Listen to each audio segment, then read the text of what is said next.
everyone. Again, woo!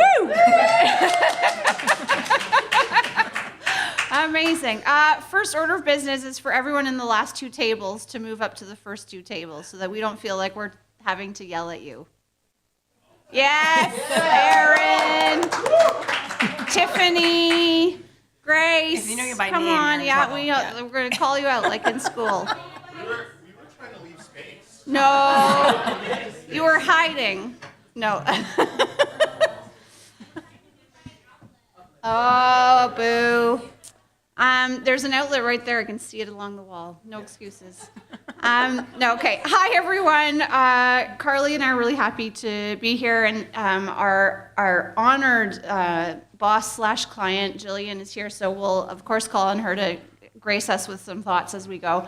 But thank you to Ali and the rest of the CARB team.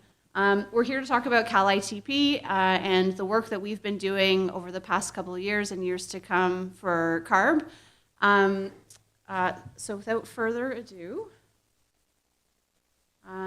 so quick few notes about what is Cal-ITP. So we are a program out of Caltrans, statewide initiative whose objective is to remove barriers within and across modes of sustainable transportation.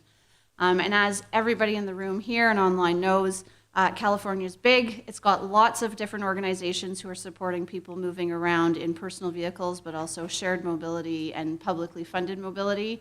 And while that's amazing to have that many organizations, it doesn't necessarily create efficiency, and it doesn't necessarily work on behalf of the users as well as it could.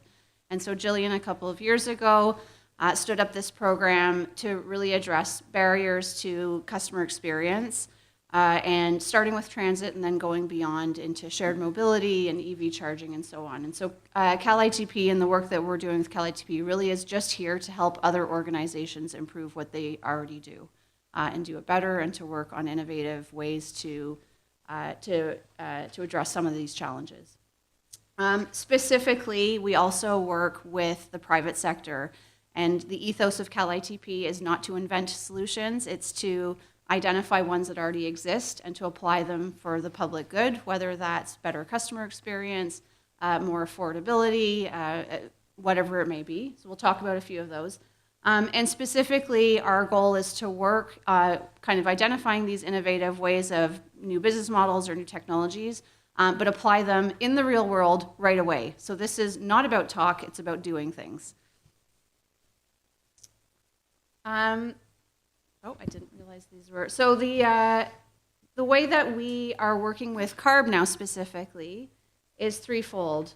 I think it was the 2022 and 2023 funding plans identified the opportunity for Cal-ITP to support CARB effectively as an innovation hub. So all of this great work in handing out money specifically for light duty incentives. CARB's job is to kind of help build and continue to push to work with administrators to have these programs kind of roll out. But this idea of what different could we do, or how might we innovate in this space, is not really easy often for traditional government organizations. And so because Cal-ITP has this ability to do, to use a sandbox and to try stuff out, well, why don't we kind of be the place, the home of this innovation? So we kind of look at three overall themes. One was sorry, I'm trying to talk and look at the same time. One was to think about how low-income residents or Californians could receive and use benefits, so subsidies, in a way that works better for them. So get money into the hands of folks more efficiently, but also in the way that they use them, find opportunities for that money to create more utility in their lives. Specifically, the second theme was about using bank cards and the payments ecosystem overall to innovate in the space of the distribution. So Jillian raised it this morning really eloquently. We are all used to using our phones or plastic cards to pay for goods and services. Why isn't that easier in the space of mobility? And so can we use our incentives combined with the banking rails in a way that works better for both the administrator and the recipient? And then finally, to play a bit of a matchmaking role, yes, of course, with the private sector, but also with other state agencies. That's why this morning's panel, working with GoBiz and CARB, was such a great example. Building these relationships so that opportunities that are identified in certain areas of government can be brought across and kind of matchmaking in terms of programs that at the very earliest stages might benefit from this sharing of knowledge or working together on creating solutions. The overall budget for the program to Cal-ITP is $2 million. We've got another kind of year and a half left of this existing batch, and we're going to kind of walk through a bunch of the examples of work that we've been doing. And the call out kind of overall is there are more opportunities to work with us, both within this existing kind of phase of the work we're doing, but hopefully there'll be follow-on. And so really Cal-ITP's overarching mandate is to have interested organizations, state level, local level, community-based, who are interested in working with us. And so if you are, please come to Carley and I, and also Jillian, who's sitting over there. We're really keen to kind of, build out that coalition of the willing, because this is all about, doing interesting work together. The two areas that we've kind of ended up categorizing our work under has been this sandbox environment, so this idea of doing innovation in the real world, and then ecosystem optimization. On the sandbox environment, this is the idea of, as I mentioned, doing demonstration projects, looking at opportunities for existing technology to be used in new ways, or technology that's at the forefront to test them out in the real world and make sure that we understand what they mean, so that if there is an interest in applying them for incentive programs, that we actually understand what it means to use these technologies. We do impact analysis, so actually quantifying the impact of kind of program ideas, both the outcomes of the specific actions we're looking at, but also follow-on impacts, and we've got some nice examples in some of the following slides. And then specifically preparing for scale. So Cal-ITP is not here to do the sandbox for the sandbox sake. While that's super fun, that's not the point. The point is to test out, business models, I mentioned, technologies, new products. If they work, figure out what it takes for those to work at scale and put in place the mechanics for actually helping scale on behalf of whether it's the state or the ecosystem of local organizations. The point is scale. It's not just that first step. That's kind of all on the how could we hand out money better side. The flip side is how could that money work better when it comes to actually paying. And so while we are looking at all sides of this payment ecosystem, sometimes, and we'll have some examples as well, when it comes to pay, that experience at the point of sale device may not work for someone who's a new user, may not be reliable, may not have the right data or information to help someone actually make choices about when and where and how to spend their money. And if you're someone who's low income, the idea that you've now got this money that was thankfully granted by CARB and got to you finally, that you may not be able to budget it in a way that works for you, is a barrier unto itself. And so we're doing work on the flip side, on the kind of infrastructure payment side, to make sure that even when people do have money, that spending it is going to work ever better in the sustainable mobility space. Quickly on how we work, and this is where, and I'm going to ask a question to everybody in the room and online, so start thinking about it. But really, we start with this call out for where are there issues or where are there great opportunities, and let's actually identify an idea of what we want to test. And so that might be simply identifying a kind of ecosystem failing, right? Nobody can afford X, or it could be, there's some new technology that's come out, we want to test Y, doesn't matter. Identifying if there's something there that is in our space that is a barrier or an opportunity to improve sustainable mobility and the use of funds is where we start. We do a bunch of research that might be talking directly to companies who are suppliers in this space. It might be talking to community-based organizations who work with the communities who themselves have been impacted by the issues or who have identified an opportunity in their area.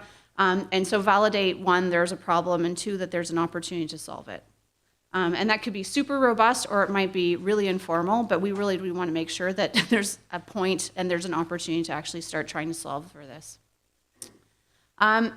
If the answer is yes, this looks really interesting and it looks like an opportunity to go forward, then we set up a demonstration, as I mentioned, in the real world, with real people, with real organizations. It might be a demonstration of 100 or so people who are receiving funds in a new way. Let's try it out. Let's identify what works, what doesn't work, what information is needed to buy better, to run the programs better, to scale them. And if we kind of feel confident that we've got at least 80% of the way there, then we say, okay, is this worth scaling? If the answer is yes, amazing. Let's start putting a plan in place to how to help the organization scale this idea. Importantly, and I repeat it in these rooms, in particular with CARB partners, we don't run programs. Cal-ITP really is here to help organizations solve for these challenges. Once there's a solution in place, we're here to help coach, to help potentially with a procurement, to help maybe with some skill building. But the idea is that the solution is kind of scaled back to the organizations who are best positioned to deliver them for the long term. And then we go back to the next challenge, which may be related to the challenge we just scaled, or it might be something totally different because there's a higher priority or there's something new that came along. So really our job is to put ourselves out of business because we've gotten our checkbox and the solution is out there and being used. Maybe a great first example, in part because it's the one that started our journey working with CARB in earnest, was specifically in prepaid cards. So we met up with ValleyCan, one of the nonprofits who administers programs funded by CARB, in late 21, I think, who came to Jillian and I and said, I really want to do some interesting things with prepaid cards. We've got these drivers who are buying used electric vehicles. They need to charge them at public chargers. CARB is interested in funding these folks. Would you help us? We realized that we don't know anything about prepaid cards, and we heard you guys are good at payments. And Jillian and I got super jazzed. And we said, yes, we're in. And then we said, okay, what exactly are we doing?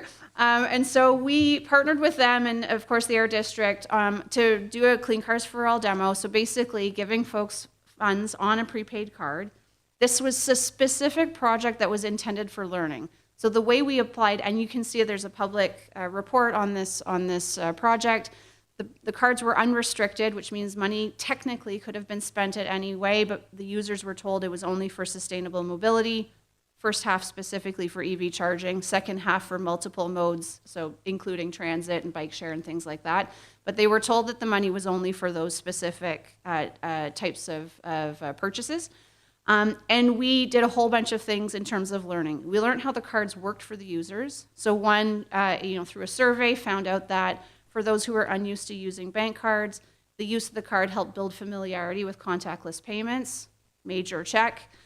Secondly, working with ValleyCan and also a handful of community-based organizations that they were working with, how did it work for them as administrators? What are the things that you need from a supplier of prepaid cards? So as an example, better reporting was identified, more flexible ways to create restrictions if you're a program that wants to restrict the funds from a technical perspective. So there are a bunch of kind of requirements that we built as a result if you were going to go do a big purchase.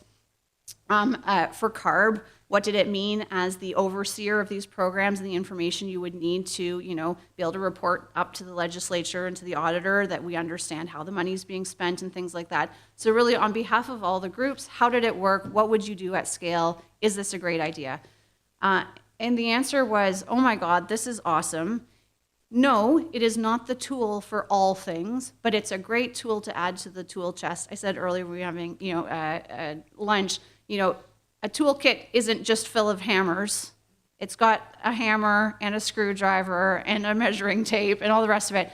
This is a tool that should be in the toolkit for administrators who are interested in handing out money, specifically to folks who potentially are unbanked or underbanked, and for whom a direct deposit, as an example, into a bank account may not be either available or attractive.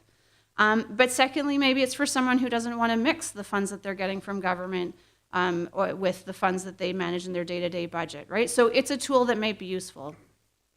Specifically for Clean Cars for All, on the CARB side, it also proved that this is something that we should encourage and allow explicitly for the administrators to include in the kind of the way that they are distributing the funds.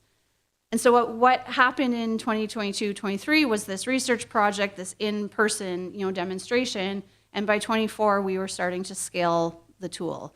We've been supporting with CARB's support, working with the air districts and CHDC, who joined the club later, to set up a procurement for prepaid cards. This was a way that we could help by saying, look, we've got the expertise, we'll help run a procurement for you so that you can secure a supplier who meets the needs of these programs, which, by the way, were way bigger, in particular CHDC's, the statewide program, than the 150 people who tested it, in the first round. So, of course, there's more requirements and there's kind of more to learn as we go. But also, we're in the midst of preparing to work with the Department of General Services now on a statewide procurement to set up effectively a bench of suppliers for prepaid cards bought at the scale of now California, not just one program, so that prices are lower, contracts are secured, and importantly, that the vendors for these products understand what it means to sell to organizations like yours, so that they're actually fit for purpose. And so we're hoping to kick that off next week. But it's a great example of going from, yes, good idea, let's try it out, let's tweak the model and make sure that it's fit for purpose, and then let's go ahead and actually roll it out now. And so really nice example. It's also the kind of the model that we use, as I mentioned, going across all sorts of applications. The one I'm the most excited about this year, but they're all exciting, is secured credit cards. And so this is I think a passion project for Jillian and I specifically, but many in the collective team, that while it's great to get your money on a prepaid card, that prepaid card doesn't actually bring you into the banking ecosystem. It keeps your money there, and it's hopefully, fraud protected and useful at all the public chargers and in transit and so on. But it's still effectively like receiving cash from kind of the record that you create when you use money in America. And so we're really, really interested in seeing, could we hand out a subsidy on a product in a format that not only works for you to help you pay for EV charging or for transit or for your scooter share use, but also actually helps you build trust in the banking system and helps the banking system build trust in you, and specifically over time, hopefully help you build a credit score, whether it's to repair one or to build one from scratch.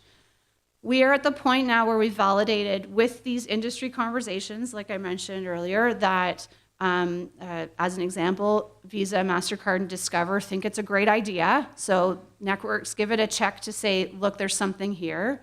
And that they believe that government disbursements can be built with some type of credit building or trust building products.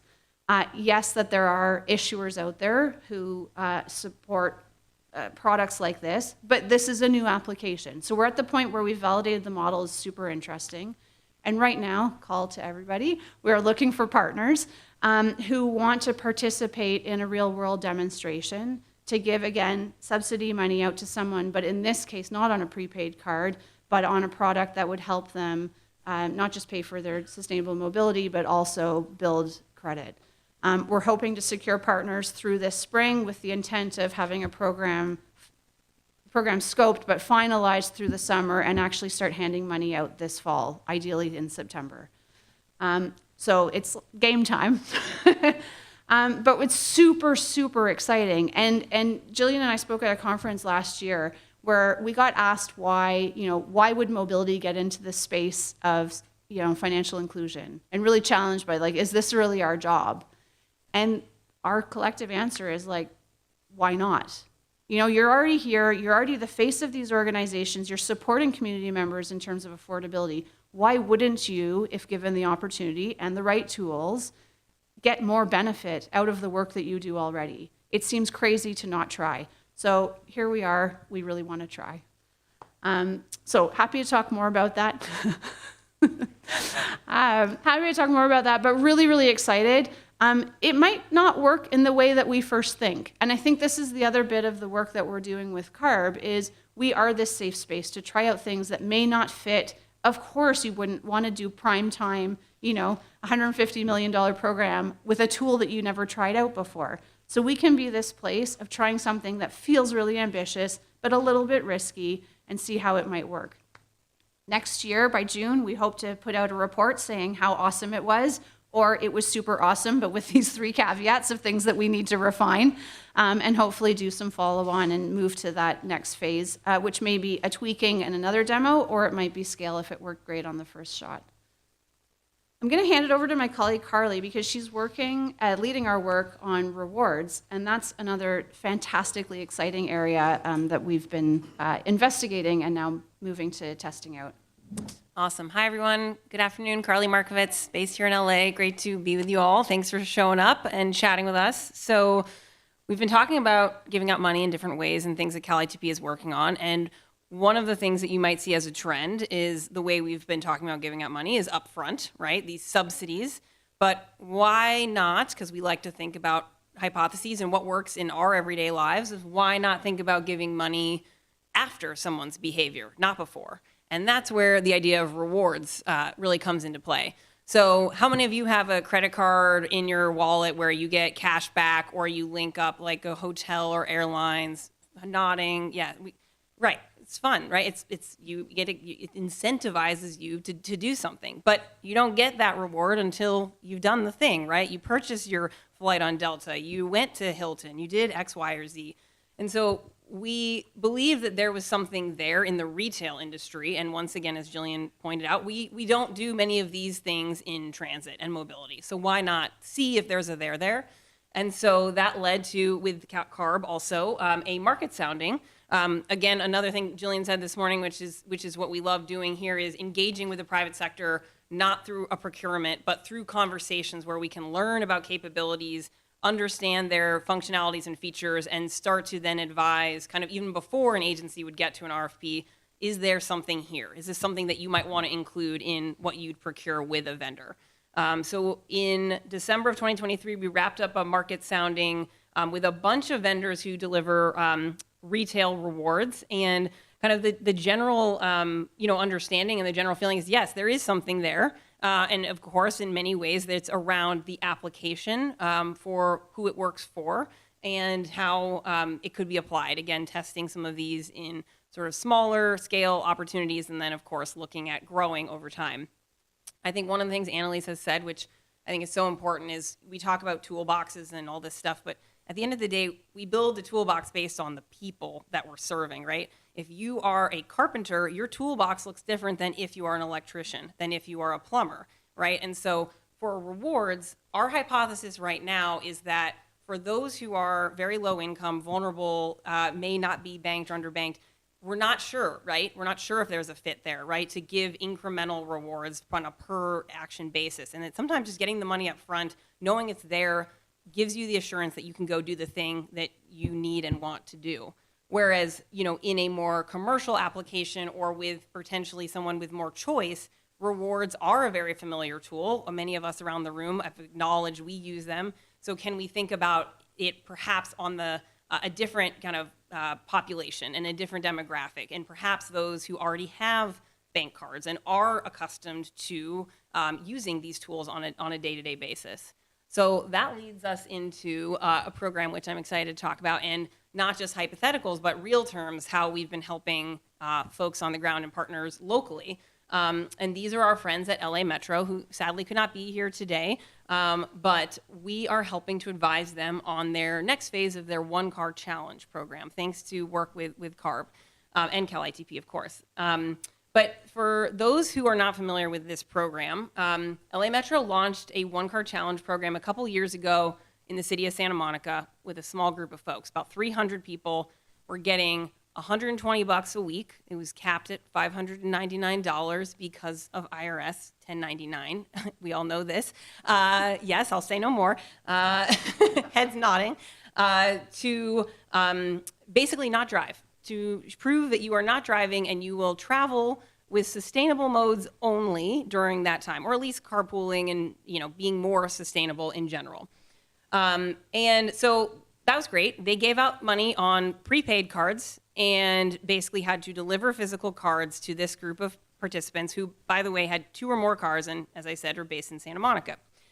So we were having this conversation with Metro and we said, our hypothesis is this demographic that you are serving, they are likely, if not entirely, fully banked, right? 2 or more cars in the city of Santa Monica. People are not buying 2 or more cars in the city of Santa Monica without cashier's check or, throwing cash under the table. And so we thought that was a perfect example to say, why not look about giving your subsidy on cards that they already have, delivering subsidies to people's existing bank cards or accounts, because this is doable today.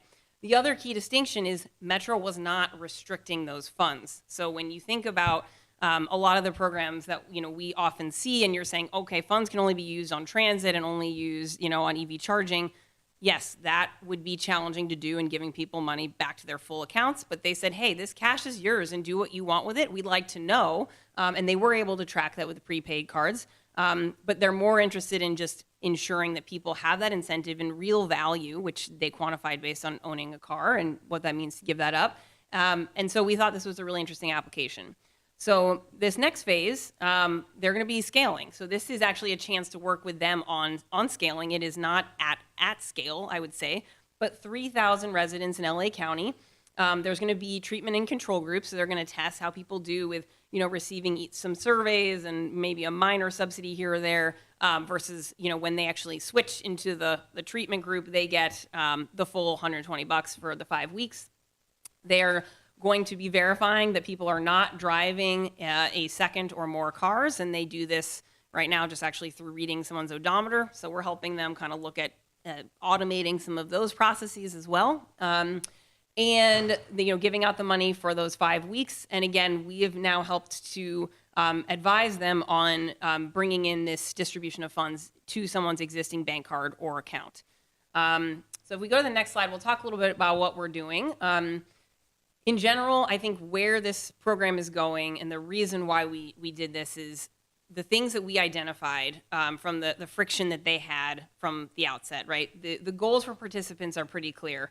You really want to make sustainable travel more attractive, but importantly, you want to reduce the friction of the way that people are getting the funds. And when we asked them about, rolling out the first phase of the program, they said, well, our calls from our couple hundred participants were whether they received the card, whether the card was activated, whether their funds had been loaded from the next week. So they were dealing with a lot of those issues that if the money just went to the account they already have, right, the customer sees it and knows it and doesn't have to wait for all these things. And that also then on the flip side reduces those burdens on the administering agencies, which I'm sure many of the folks in the room know that really matters when you go from a couple hundred to a couple thousand to tens of thousands. So I think that is a key piece for the customer side, and then just some additional pieces on the administering side. They're really focused on bringing new and infrequent riders to transit. So every piece of this process that removes a barrier to making it seamless and attractive matters, because these are likely infrequent and new transit riders, right? They're exploring, they're curious because they're getting this money. So we want to make it really palatable and just reducing those frictions wherever possible. Again, this is a chance to trial proven solutions to disperse funds. So we had started down the path of looking at it from a true rewards perspective. We're still exploring that, but probably not directly within this program, as I've mentioned. But one of the things that is exciting is that we've been able to conduct a market sounding with them and speak to many payment partners and demand management platforms that offer these types of features that say, yeah, we can just directly pay people, give them an SMS, text or email, and they link their card once and it's done. And they do this at scale with billions of payments a day for any type of application, far beyond mobility.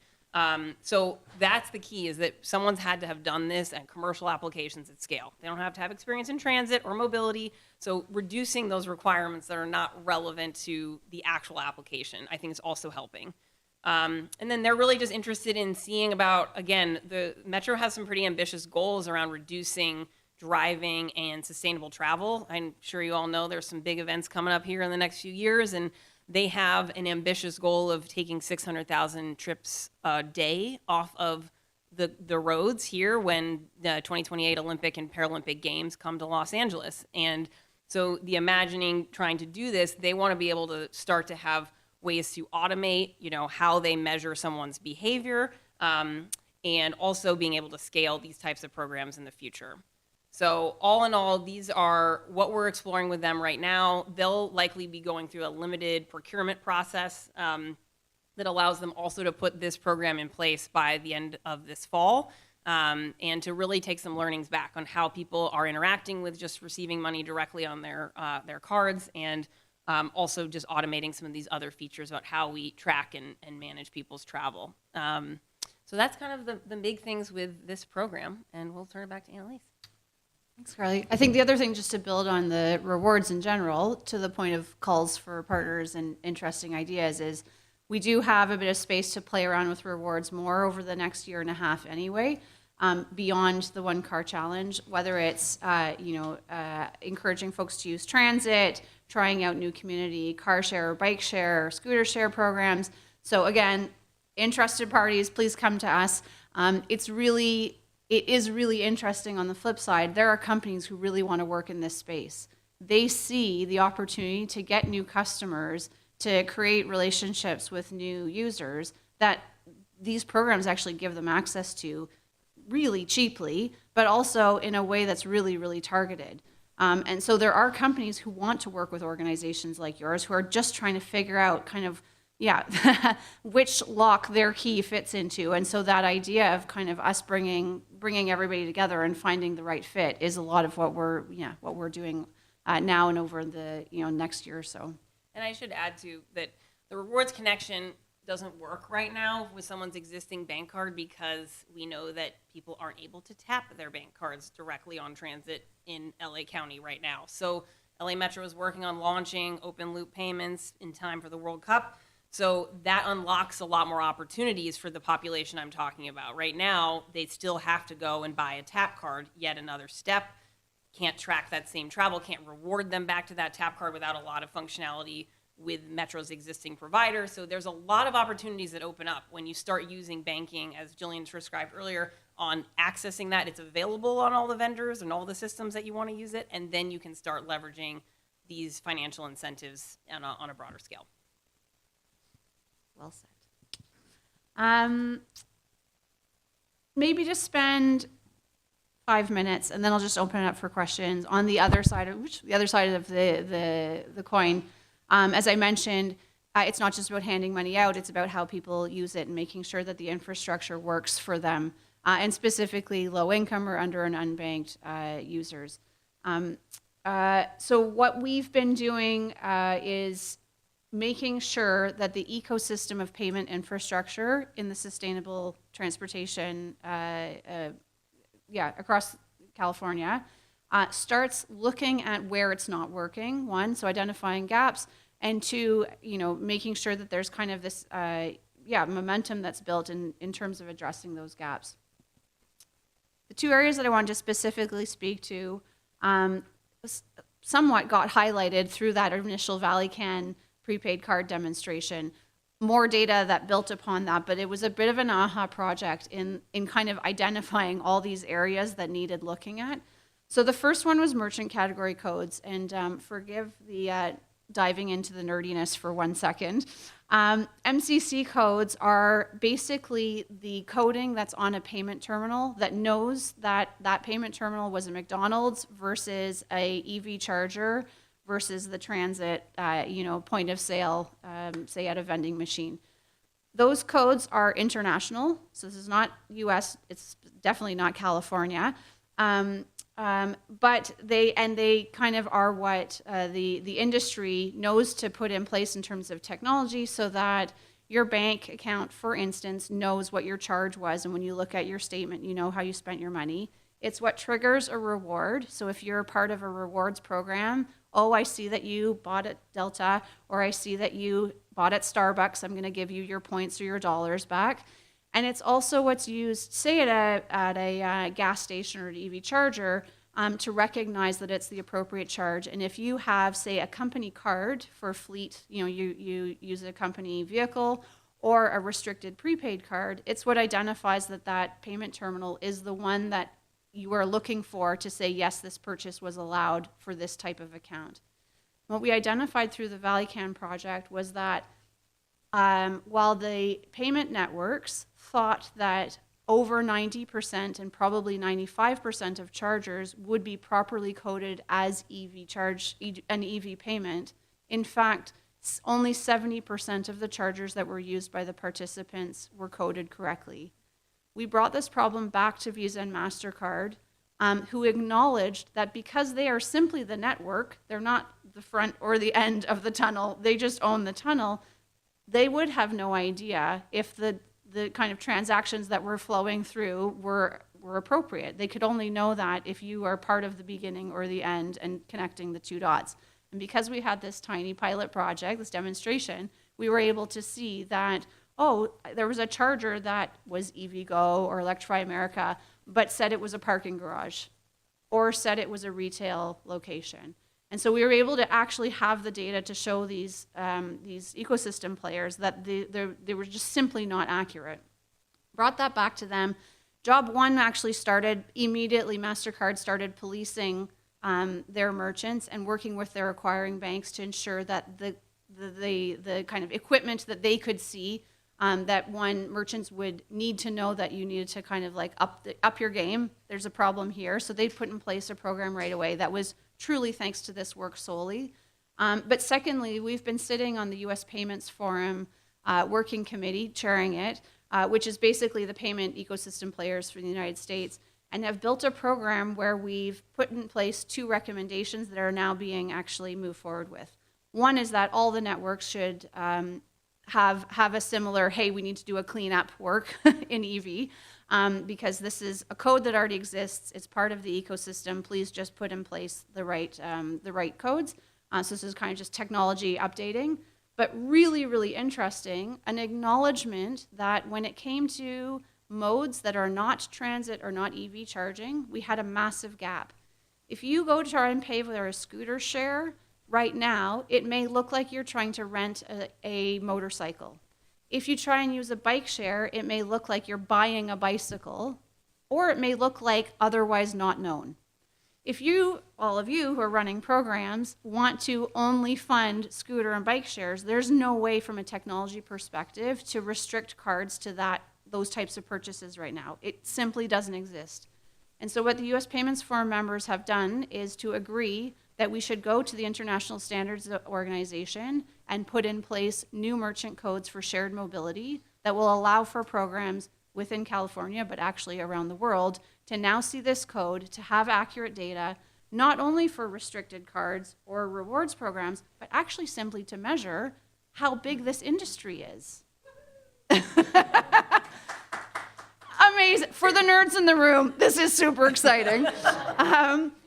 And it's fundamentally because of this program that we're running right now that there's going to be an ability for Visa, MasterCard, or the big banks, or even small credit unions, or all of us to know how much money is being spent in bike share, as an example. Amazing, weirdly important, and one of those knock-on effects that it's not just about getting money into people's hands, it's also about making sure that the ecosystem works well. The other exciting challenge is that, as you all know who have used public electric vehicle chargers, the experience at the charger is kind of 3 things. 1, is there a charger in a place that is convenient to me? 2, is it working? And 3, does it actually work well for me as a user? What's the customer experience like? And there are, on the first 2, there are other government agencies who are really, really focused on that infrastructure rollout and infrastructure reliability side of things. So that's not what we're focusing on. What we wanted to dive into more was this idea of how does the charger experience work for people who are paying, in particular low income or under and unbanked drivers who are new to the banking system, and price sensitive in particular. And so therefore, if something doesn't work for them, it has more impact than for someone who has a home charger or for someone who's, end of the month bank account isn't as sensitive to $20 being there or not. We did a whole ton of industry interviews that included charger companies, Google and Apple Maps, all the way to kind of companies who provide the internal workings of the charger ecosystem, infrastructure, but also some community-based organizations who are working with low-income drivers, folks who have, a feeling on the ground, in particular in California, about what it means to be a low-income driver. We packaged that all up. There's a report on the Cal-ITP website. And by the way, everything we've talked about, we always publish. So this information is free for everyone to share. Go to calitp.org. You can see all sorts of interesting reports. Every stage we publish what we've learned. This one specifically, we identified that, yes, indeed, there's a problem, that the charger experience kind of has three issues. One is that the data sharing, and Jillian mentioned it this morning, it is hard to know where a charger is, if it's working, and what types of payment it accepts. So information sharing doesn't work as well as it should, in particular in a place that's the home of this phone. And the idea that you don't know where to go to get a charger. In that is also, I don't know how much it's going to cost me. There are different pricing models. There are different there's surcharging. There's time of day or location. It's really hard to know, in particular as a low-income driver, how much is it going to cost for this number of electrons that my vehicle needs. And again, that matters if you're down to your last $20 and you're choosing between food and charging your vehicle. So the idea that the actual transparency in terms of how much is it going to cost me is a second failing. And then the third is actually the actual experience at the charger. The idea that there are super confusing customer flows. There are chargers that often make you think that you have to download their app, even though you could tap your card, because it's just been set up to encourage people to kind of be part of their ecosystem and not be just using their regular payment card. And so that third experience of how bad is it at the charger in terms of that payment flow was identified. We published this. We got really good feedback about how, it's a very thorough, I can't take credit for it, it's a very thorough examination, but more importantly, the idea is that it's a call to action now. It is going to matter in 5 or 10 years that the charger experience is not good enough. There are going to be way more low-income drivers who are highly, highly dependent on public charging, who are going to be impacted by the idea that just the infrastructure and the companies behind it didn't think about doing better. So what we're doing now is basically a call to partners, which could be community groups, but more importantly, the companies who are the face of some of these chargers, to work with us to demonstrate if they are doing better than their peers. We want to showcase the ones who have figured out how either one, 2, or 3 of our issues, if they've got a good solution that makes for a great interoperable customer experience. I have money, I want to spend it, and I don't want my money captive on somebody's app or in somebody's account somewhere. I want to work with, we want to work with you to see how we can help you show off about how great you're doing, number one, and potentially help set the standard for what California points to in the future to say, there are ways to do this better. Here's where we are setting the bar as government. And I think a refrain that we always use is, it is far better for you as a company to have set the standard than for government working somewhere in an ivory tower in isolation to come down from the side and say, we are going to tell you what the standard looks like. So we want to give the opportunity to these companies. Weirdly now is a good time, right? There's a lot of change going on. It's important for companies to be able to capture market share. We're going to help you show off how your charger, brands and how your, potentially your app that is better than everybody else's app in terms of data sharing or who knows. We want to help you show off about it. So it might be a great time for you to kind of, show that you're doing better than your competitors. So again, come to us if you want to, if you want to work with us. And what we hope to do is, by the end of, by mid next year, talk about what we've learned, hopefully have showcased some examples in the real world in California and communities who are with folks who are using these, potentially getting money on a prepaid card, showing that it worked well for them, and so get some learnings that come back of it, and then go on to the next phase in terms of addressing yet the next problem or encouraging other folks to adopt the solutions that these good ones have found. Maybe before I put it out to the audience, just as to kind of close out, we're very, very thankful to our CARB partners for the work that we've been doing together. This is so exciting and it's important. And, I think some of us are very recognized that other states and other countries are looking to California in this space. California sets the expectation, it sets the goals, it shows the examples of how to do this better, and the type of work we're doing together is exactly that example. I'm not from California. I'm so excited. All the time I talk about the work that I do here as being what I'm most excited about. And it really is an honor to be able to address these issues. It's a big place, and if we solve it for some people, we're going to solve it for a lot. Maybe with the remaining time, happy to answer questions, but also we're really keen to know what you think. Are there challenges that you think that we should all be addressing, whether they're specifically related to the CARB incentive programs or a little bit more broad in terms of the way the ecosystem is working? Are there opportunities you think that we should be looking at in terms of solutions or business models that might be out there that are really interesting and we should be showcasing or at least validating as kind of this third party that we can talk about? And are there ideas that you just love us to investigate and test out? Got a bunch of technical and business experts who are really, really, as I said, nerds in this space and are really interested in helping work with organizations who want to collaborate and want to solve some problems. And so maybe with that, any questions or any ideas, we're really keen to hear from you. Please, yes. This may be very in the weeds, but Oh, there's going to be a microphone because people are online, I think. Yeah, and we love the weeds. Get right in there. there we go. Okay. Yeah. So I've worked on some of our prepaid programs before, and an issue that we ran into in sort of a pilot phase was that the cards worked really, really well at the beginning and people absolutely loved them.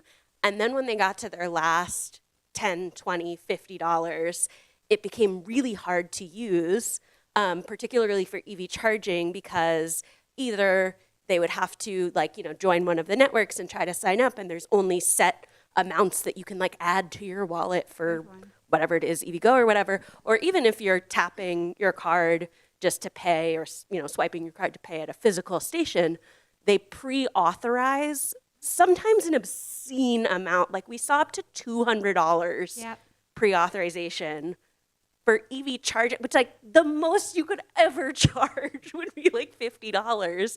And so people were getting their cards declined. Yep. Even though they had money. Even though they had some money, and it was going to be more than enough to cover their charging session because it didn't meet that pre-authorization amount.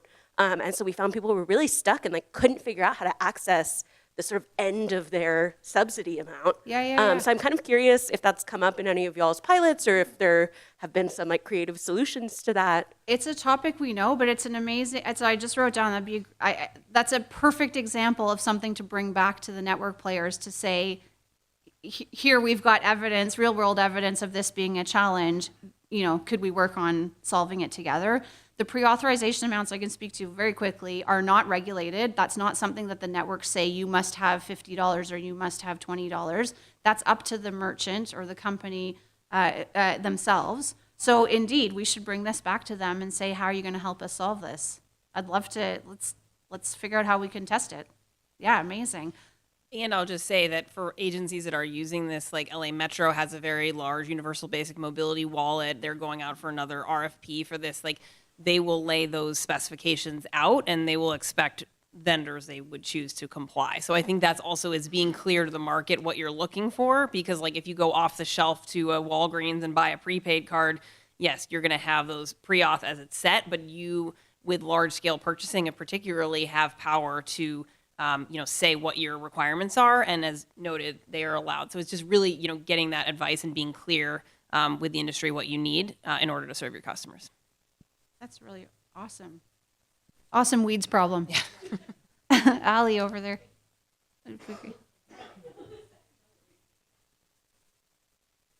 As Ali's getting the microphone, is there a way to know if people online have questions? Okay. People online, you're allowed to ask questions. But first, Ali. Hi there, Ali with EV Guide Electric Vehicle Get In, Drive Everywhere, and one, we're really proud to be working on behalf of the both nonprofits, tribal governments, as well as councils of governments and local governments in implementing both their demonstration projects and or winding down their community transportation needs assessment. So a couple of things I just want to reinforce here based on some of the learnings from the needs assessments. So, from Sacramento to San Diego, and the Central Valley, the needs assessments that we've conducted, roughly about 22 to, depending on neighborhood or community, 22 to upwards to 40% of the folks we've talked to are underbanked or unbanked, and their top concern about any, concept around rather scooter share, bike, micromobility, or car share is the inability to pay with cash, right? And not understanding, how to navigate that barrier. So the work you guys are doing is so critical. We're seeing it, we're hearing about it in focus groups, we're having one-on-one conversations, and we're learning about these challenges in real time. So thank you.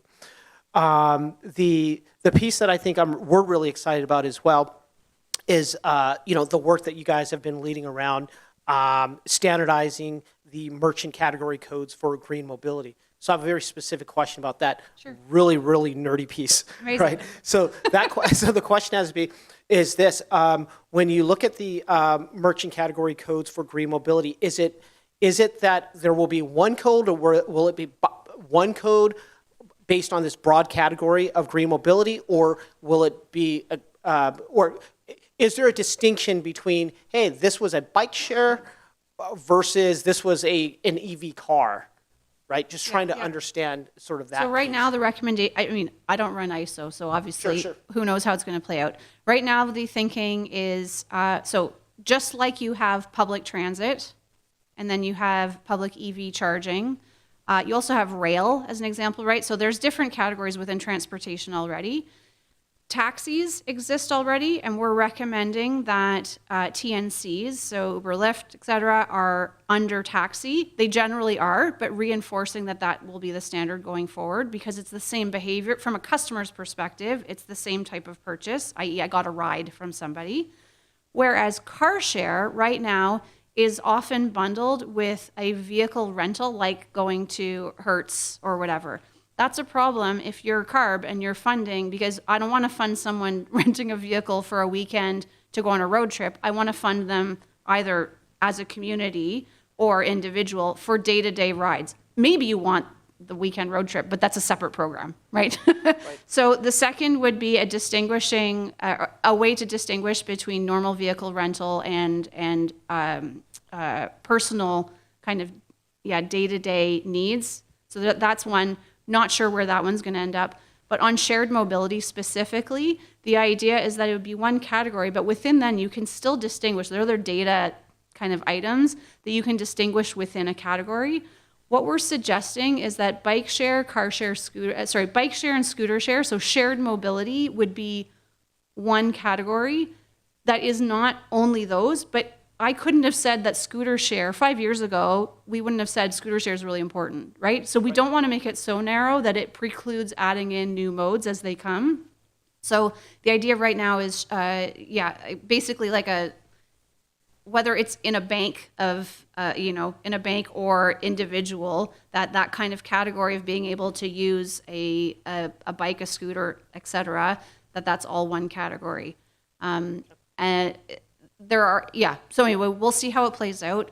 We understand, based on the feedback we've gotten so far, that within the next 6 months or so, ISO will start working on this, and that should only take a matter of months, not years, which is incredibly fast, given that we just raised this, half a year ago.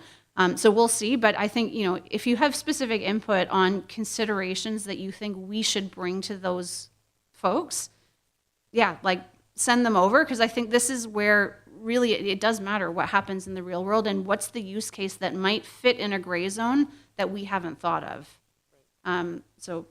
Super helpful. And then one final, I'd like to mention the sort of nexus between making payments easier, accessible and easier for this particular population, and linking that to some sort of financial literacy and or credit building sort of a platform. That, I mean, I cannot even share with you how important that is to this community, right? Like we are in conversation, Pavan and I are in focus groups with folks who they are sort of locked into a financial caste system because they have no credit or they have negative credit. Well, the ones that have negative credit, they have something to build on, right? But the ones that have no credit at all, so the idea that, you know, there would be some sort of payment platform linked to their ability to get wherever they need to go and build credit, I mean, it in many ways is a godsend for some of the folks that we work with. So thanks. Thank you. If I can just add to that too, because we did a lot of work. Financial inclusion is obviously like big passion point for all of us working on this program, and we did a lot of work last year with Monterey Salinas Transit around financial inclusion pathways, and kind of unrelated to this program, but with the Center for Financial Empowerment, we partnered with them, and they offer kind of safe and low fee banking accounts. And we started to, you know, build the materials for this. And we're like, okay, now we got to get to the community, right? And so we started to talk to local nonprofits. And one of the pieces that's so important, what you're raising is, you know, to talk about financial literacy and say, hey, do you want to open a banking account? Like, would you go to your transit agency and say, hey, I'm going to listen to what my transit agency says? No, like you'll listen to a trusted community partner. And so working with local nonprofits there, working with folks like yourself, but they were even like, we are hiring, you know, outreach coordinators with indigenous language capabilities, not Spanish, right? So we as practitioners think, oh, great, you know, we'll get Spanish language translation. And like that's second language for a lot of the communities that we're serving in California. And so to be making a big decision around your financial choices, like meeting the communities where they're at, and the nonprofit partnerships alongside this work is indispensable. Like we can put out good work, but for it to actually stick, it's the local partners. And folks like Think Watts, have to give them a shout out. They're doing incredible work down here on financial literacy and like community building and job training. And it's getting to those partners that have the bandwidth and resources, because we can only take it so far. We need boots on the ground and, you know, trusted partners to help. So thank you for your work. I don't remember when we're supposed to finish. Can someone? 4 minutes. 4 minutes, perfect. Any last questions? If not, I was going to give it to Jillian if she wanted to have some final words on our behalf. No. Oh. Yeah. I mean, honestly, thank you. As Carley said, it's hard to work. We don't want to work in an ivory tower and be here making recommendations that are nice in a PowerPoint, but never get used. Our jobs are to work with all of you, and I'd say, please come work with us. We won't say yes if it's not a real yes. So we will say if your idea is great, but we're not ready, don't have the resources, don't have the knowledge. And vice versa, we'll say no if we think that while you're an important community partner, your idea is not a good fit for Cal-ITP either ever or right now, because it's just, you know, these are the topics that we're working on, and we want to do it well. We don't want to be spread too thin. Right now, our focus is the overall rewards work, and this financial inclusion work. So those are the partners that we're looking actively for over the next couple of months. And then the other is data. If you work with community partners, or you are community partners and you work with community members, we want more nerdy payment data, like challenges of using bank cards. We want to understand challenges of using mobility. We want challenges, in terms of the affordability. So where is money best used? Carley mentioned the mobility wallet. This is increasingly a term that's used for here's money for all your transportation needs. How do we make those programs work best for the community members who are receiving the funds? Maybe transit isn't available in your neighborhood, or it's super inconvenient for where you need to go. Well, okay, then a transit-only, card is not going to be suitable. It's nice, but it's not useful. And in fact, it's probably more frustrating than someone saying, sorry, our program doesn't work for you, because they're going to get money that they can't use. And, for heaven's sakes. So understanding the challenges of your particular communities, opportunities that you see for immediate implementation that we can test out, that we can validate, maybe scale in your area or maybe scale somewhere else. That's really where we're at. And so, yeah, we're just, we want to learn from you, but we also want to share what we've done. And so please, yeah, work with us. Thanks.